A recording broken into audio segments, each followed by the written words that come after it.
Hello students, welcome to my channel chemistry learnings. आज हम बहुत ही प्यारा और बहुत ही बेसिक टॉपिक पढ़ने जा रहे हैं, सॉल्वेंट्स। सॉल्वेंट्स क्या होते हैं? सॉल्वेंट एक ऐसा मीडियम होता है जिसके अंदर हमको रिएक्शन करना होता है, ठीक है। जैसे कि दो टीम्स को आपस में मैच खेलना है तो उनको एक ग्राउंड की ज़रूरत है।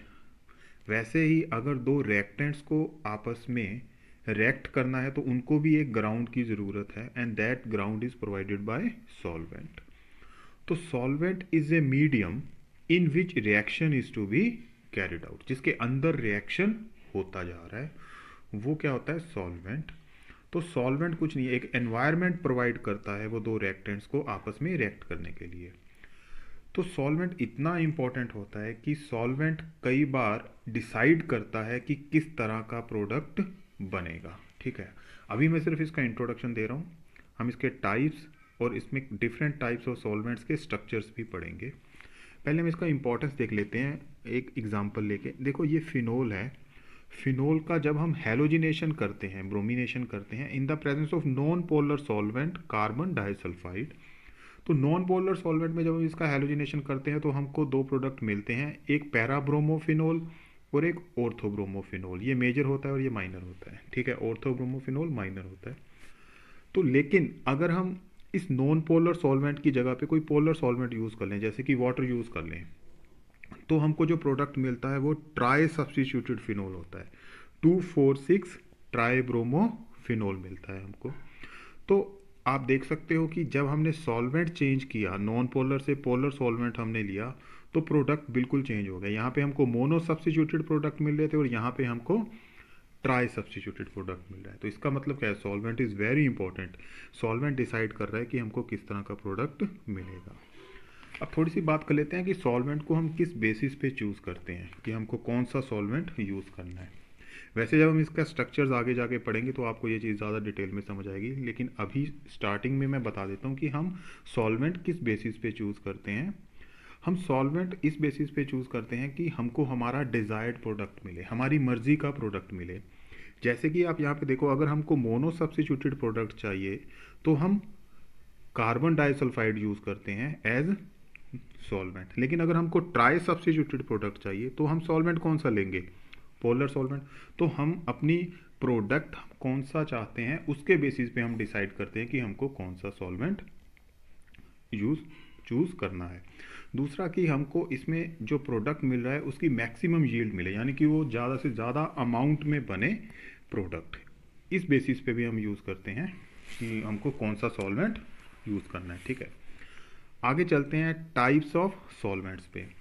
जो सॉल्वेंट का टाइप होता है ना, ये डिपेंड करता है उसकी पोलैरिटी के ऊपर, ठीक है। तो जो सॉल्वेंट होता है वो, अगर वो उसकी पोलैरिटी डिसाइड करती है कि वो किस तरह का होगा। तो दो तरह का सॉल्वेंट होता है, पोलर और नॉन पोलर। वो अभी मैं आपको इसका क्लासिफिकेशन दिखाऊंगा, लेकिन आपको ये बता दूं कि पोलैरिटी जो होती है किसी भी मॉलिक्यूल की, वो किसके ऊपर डिपेंड करती है? वो डिपेंड करती है डायपोल मूवमेंट के ऊपर।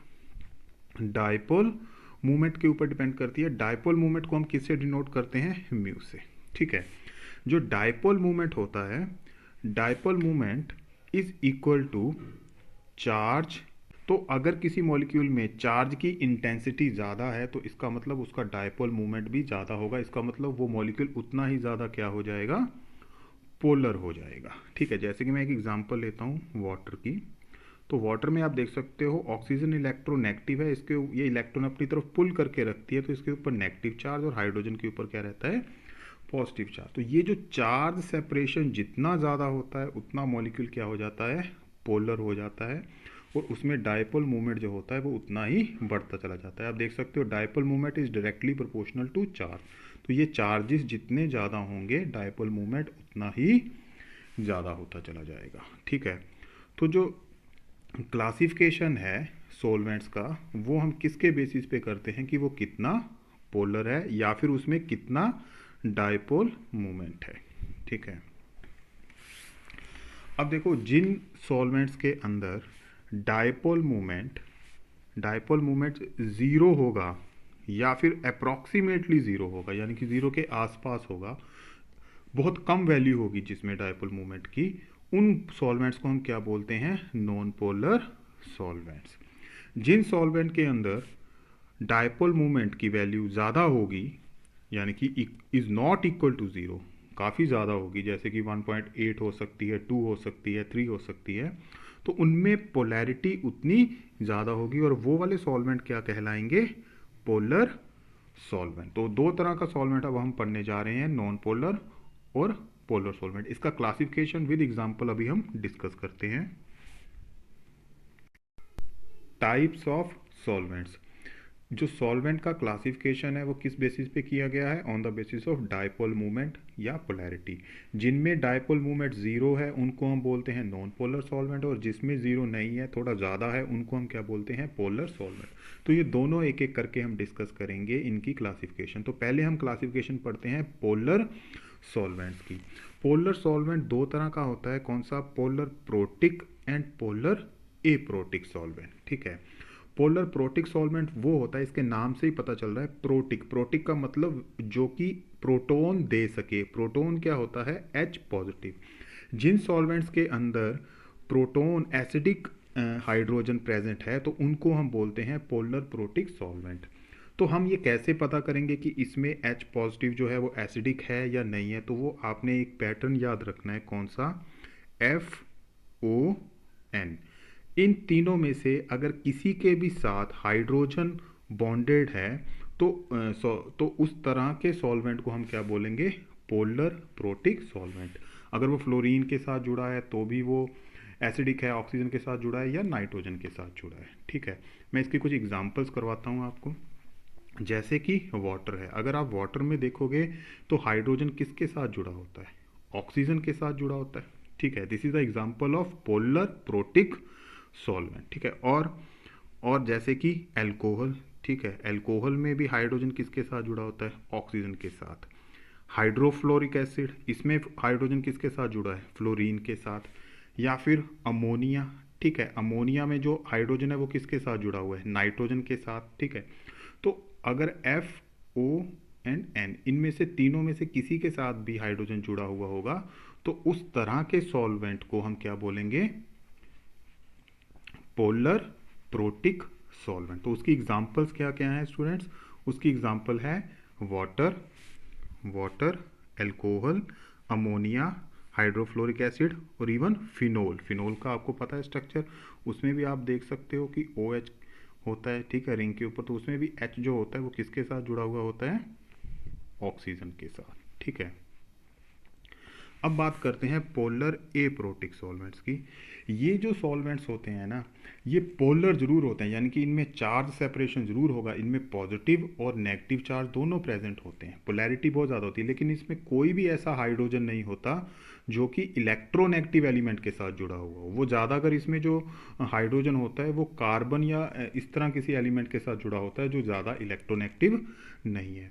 तो पोलर एप्रोटिक सॉल्वेंट्स में आपको देख के कैसे पता लगेगा कि वो पोलर एप्रोटिक है? उसमें जो हाइड्रोजन होगा वो किसी ना किसी तरह कार्बन के साथ जुड़ा होगा, ना कि किसी इलेक्ट्रोनेगेटिव एलिमेंट के साथ, जैसा कि वो पोलर प्रोटिक में जुड़ा हुआ था। जैसे कि मैं आपको एक स्ट्रक्चर बना के दिखाता हूँ, इसके कुछ एग्जांपल्स भी हम डिस्कस करेंगे। जैसे कि क्लोरोफॉर्म है। ठीक है, क्लोरोफॉर्म में आप देख सकते हो, ये क्लोरोफॉर्म होता है CHCl3।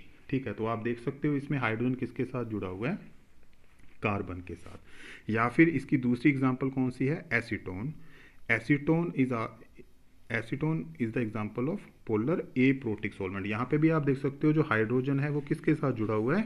कार्बन के साथ। और इसकी क्या एग्जांपल हो सकती है? Dimethyl sulphide. ठीक है, उसमें भी आप देखो ये जो हाइड्रोजन्स हैं वो किसके साथ जुड़े हुए हैं? कार्बन के साथ। ठीक है ना, तो ये सब एग्जांपल्स किसकी हैं?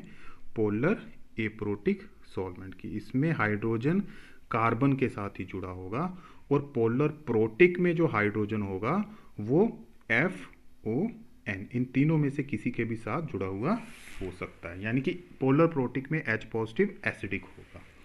अब हम पोलर एप्रोटिक की कुछ और एग्जांपल्स भी देख लेते हैं। ये देखिए, these are the examples of polar aprotic solvents.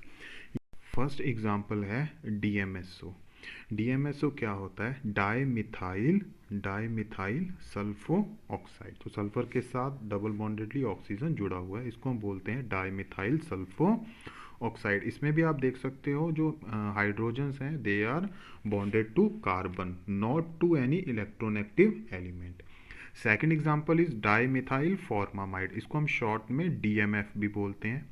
ठीक है, ये भी क्या है? Polar aprotic solvent. इसमें भी आप देख सकते हो हाइड्रोजन जो अटैच है वो किसके साथ अटैच है? कार्बन के साथ। ठीक है, अमाइड ग्रुप का आप आई होप आप सबको पता होगा, इसको हम बोल रहे हैं डाई मिथाइल फॉर्मा अमाइड। ठीक है, इसमें फॉर्मा अमाइड ग्रुप कौन सा होता है? जब कार्बोनाइल के साथ N लगाओ तो इसको हम बोलते हैं अमाइड।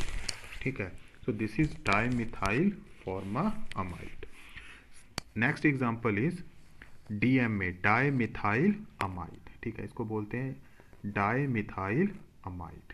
ठीक है, इसमें भी आप देख सकते हो जो हाइड्रोजन्स हैं वो सिर्फ कार्बन के साथ जुड़े हुए हैं। ये थोड़ा सा बड़ा मॉलिक्यूल है, HMPT, हेक्सा मिथाइल फॉस्फोरस ट्राइमाइड। इसमें भी आप देख सकते हो सारे हाइड्रोजन कार्बन के साथ हैं। This is tetrahydrofuran. तो ये कुछ एग्जांपल्स थी किसकी? पोलर एप्रोटिक सॉल्वेंट्स की। अब हम बात करते हैं नॉन पोलर सॉल्वेंट्स के बारे में। नॉन पोलर सॉल्वेंट्स क्या होते हैं? जिनमें डायपोल मोमेंट क्या होता है? ज़ीरो होता है या फिर बहुत ही कम होता है। तो ये दो तरह का होता है। एक होता है कंप्लीटली नॉन पोलर, यानी कि जिसमें जो म्यू की वैल्यू होगी, डायपोल मोमेंट की वैल्यू होगी, वो क्या होगी? ज़ीरो। उनको हम बोलते हैं कंप्लीटली नॉन पोलर सॉल्वेंट्स। ठीक है, तो उनकी एग्जांपल्स क्या हैं? उनकी एग्जांपल है बेंजीन। ठीक है, आप देखो इनमें सारे के सारे ये एक साइक्लिक स्ट्रक्चर है, सारे के सारे कार्बन है। एनहेक्सेन, ये तो स्टेट चेन है कार्बन की। टोल्यूइन या फिर कार्बन टेट्रा क्लोराइड, इन सब में जो डायपोल मूवमेंट है वो ज़ीरो है। ठीक है, इसलिए इनको बोलते हैं कंप्लीटली नॉन पोलर सॉल्वेंट। दूसरे होते हैं पार्शियली नॉन पोलर सॉल्वेंट। ये क्या होते हैं? इनमें डायपोल मूवमेंट एग्जिस्ट करता है लेकिन काफ़ी कम होता है, इसलिए हम इसको नॉन पोलर सॉल्वेंट की कैटेगरी में ही रखते हैं। इसकी दो एग्जांपल्स आपने याद करनी है, कौन कौन सी? Diethyl ether and methylene chloride. This is diethyl ether and this is the structure of methylene chloride. ठीक है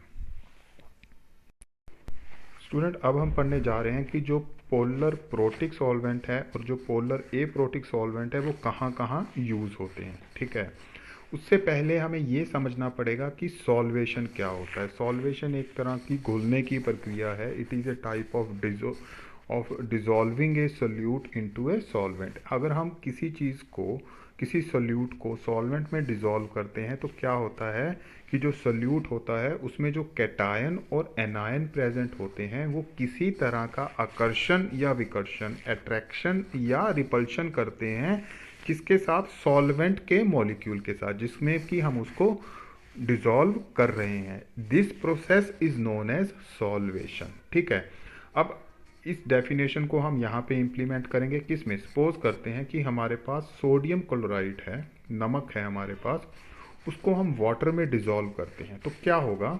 देखो सोडियम क्लोराइड जो है वो दो मोइटीज को बना हुआ है, sodium positive and Cl negative. तो क्या होगा अगर हम इसको वाटर में डिसॉल्व करते हैं? तो वाटर का स्ट्रक्चर इस तरह का होता है, उसमें ऑक्सीजन के ऊपर पार्शियल नेगेटिव चार्ज रहता है। ठीक है, और यहाँ पे हाइड्रोजन के ऊपर पॉजिटिव चार्ज रहता है।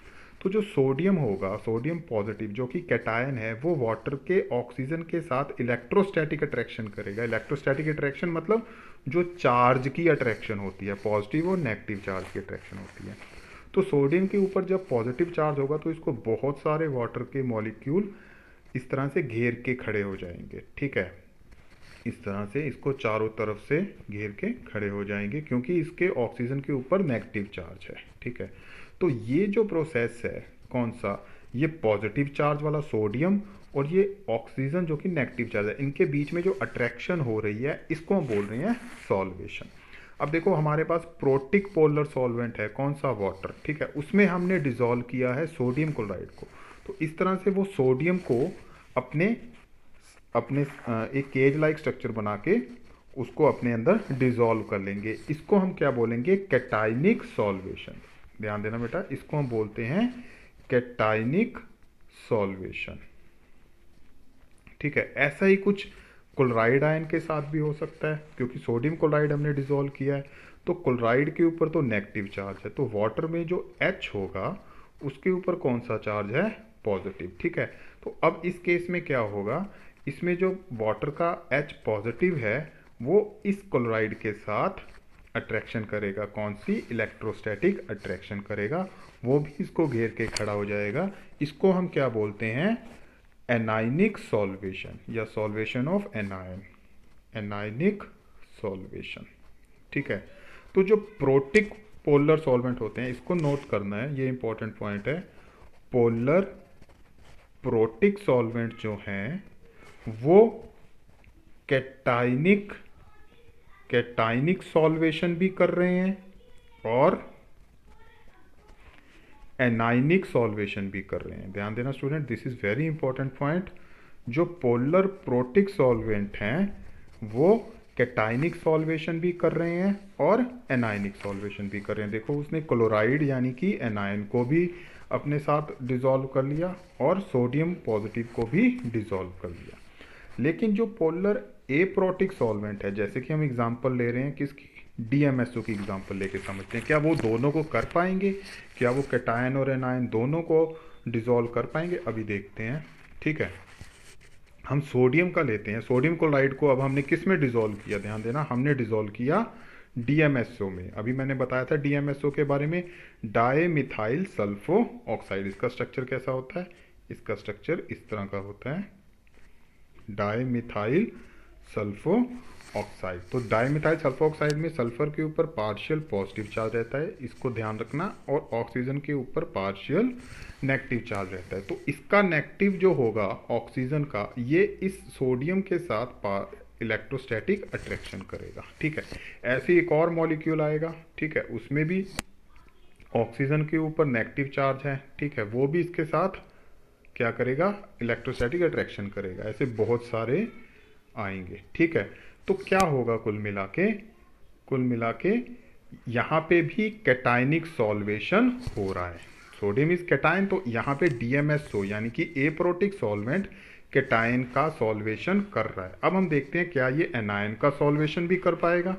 एनायन कौन सा? Cl negative. देखो अब क्या होगा, एनायन का जो सॉल्वेशन होगा नेगेटिव चार्ज, वो पॉजिटिव चार्ज की वजह से होगा। अब हम देखते हैं कि DMSO में पॉजिटिव चार्ज कहाँ पे है जो कि इसका सॉल्वेशन कर सकता है। वो कहाँ पे है स्टूडेंट्स? वो है सल्फर के ऊपर। ठीक है, सल्फर के ऊपर कौन सा चार्ज है? पॉजिटिव। लेकिन यहाँ पे जो सल्फर है वो बल्कियर ग्रुप से सराउंडेड है, उसके चारों ओर बड़े बड़े पहलवान जैसे ग्रुप्स लगे हुए हैं जो कि स्टेरिक हिंड्रेंस कर रहे हैं। क्या कर रहे हैं स्टूडेंट?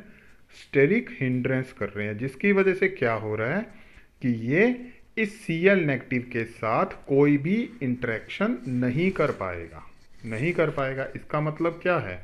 जो पोलर एप्रोटिक सॉल्वेंट है वो सिर्फ क्या कर रहा है? Cationic solvation. उसने सिर्फ सोडियम पॉजिटिव को किया, वो एनाइनिक सॉल्वेशन नहीं कर पा रहा है। इसको नोट करना है आपने, कैटाइनिक सॉल्वेशन वो कर रहा है, एनाइनिक सॉल्वेशन वो नहीं कर रहा। तो पोलर प्रोटिक सॉल्वेंट वहाँ यूज होते हैं, यहाँ पे मैं शॉर्ट में लिख रहा हूँ, पोलर प्रोटिक सॉल्वेंट वहाँ यूज होते हैं जहाँ पे कैटायन एंड एनायन दोनों का सॉल्वेशन चाहिए। ठीक है, जहां दोनों का सॉल्वेशन चाहिए। और पोलर एप्रोटिक सॉल्वेंट वहां यूज होते हैं जहां पे हमको सिर्फ कैटायन का सॉल्वेशन करना है लेकिन एनायन का नहीं करना है सॉल्वेशन। वहां पे हम क्या यूज करते हैं? Polar aprotic solvent. हम एक एग्जांपल लेके इसको समझते हैं। देखो स्टूडेंट, आपने ना सब्स्टिट्यूशन रिएक्शन पढ़ा होगा SN1 एंड SN2। मैं उसकी एग्जांपल लेके आपको पोलर प्रोटिक और पोलर एप्रोटिक सॉल्वेंट के बारे में बताने जा रहा हूँ।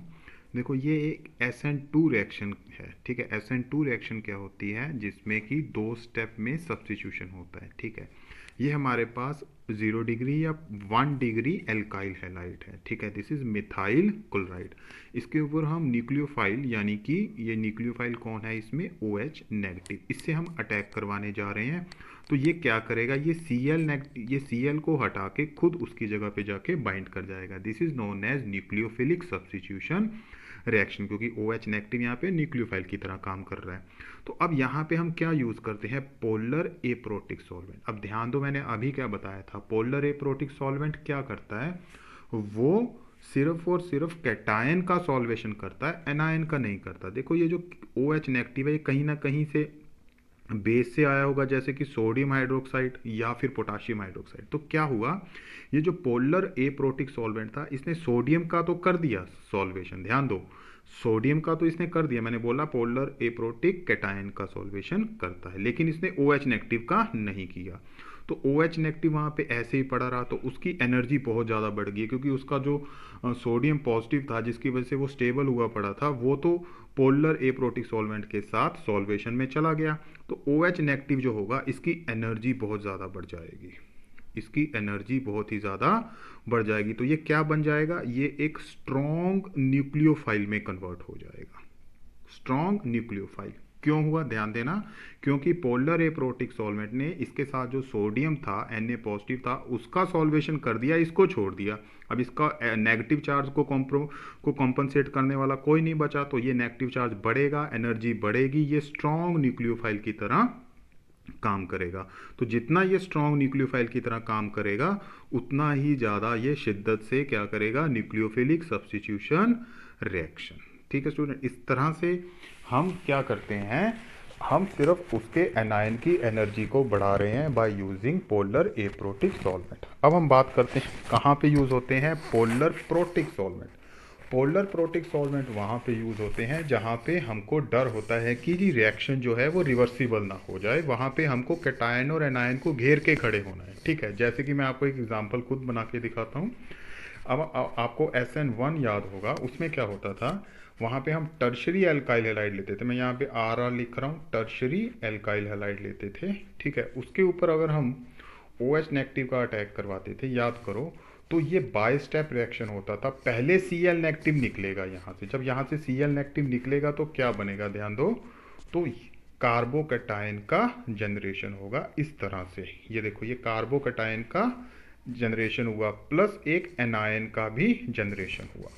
अब देखो, ये इतना स्ट्रॉन्ग एनायन है और ये बहुत ही स्ट्रॉन्ग कैटायन है, तो ये वापस Cl नेगेटिव इसके ऊपर अटैक कर सकता है और रिएक्शन रिवर्सिबल हो सकती है, ठीक है। तो अब हमको क्या करना है, हमको इस कैटायन को और इस एनायन को आपस में दोबारा से रिएक्ट करने से रोकना है, यही करना है ना। तो वो काम कौन करता है, वो करता है पोलर प्रोटिक सॉल्वेंट। मैंने अभी बताया था पोलर प्रोटिक सॉल्वेंट कैटायन और एनायन दोनों का सॉल्वेशन करता है। तो ये क्या करेगा, ये इसका भी सॉल्वेशन कर देगा और इसका भी सॉल्वेशन कर देगा, जिससे कि ये दोनों क्या होंगे, घेर के खड़े हो जाएंगे, केज लाइक स्ट्रक्चर बन जाएगा एनायन के चारों ओर भी और कैटायन के चारों ओर भी, जिससे कि क्या होगा, ये वापस आपस में रिएक्ट नहीं कर पाएंगे और reaction will go into the forward direction. तो SN1 में इसलिए हम क्या यूज़ करते हैं, पोलर प्रोटिक सॉल्वेंट। तो ध्यान देना, पोलर प्रोटिक सॉल्वेंट हम यूज कर रहे हैं टू प्रिवेंट रिवर्सिबल रिएक्शन, ठीक है। और हम पोलर एप्रोटिक सॉल्वेंट जो कि SN2 में यूज कर रहे थे, वो हम क्यों यूज कर रहे थे, ताकि जो न्यूक्लियोफाइल है ये वाला है, ये अकेला रह जाए, सिर्फ कैटायन का सॉल्वेशन हो, एनायन अकेला रह जाए और उसकी एनर्जी बढ़ जाए और वो ज़्यादा स्ट्रॉन्ग न्यूक्लियोफाइल की तरह बिहेव करे और रिएक्शन ज़्यादा फास्ट हो।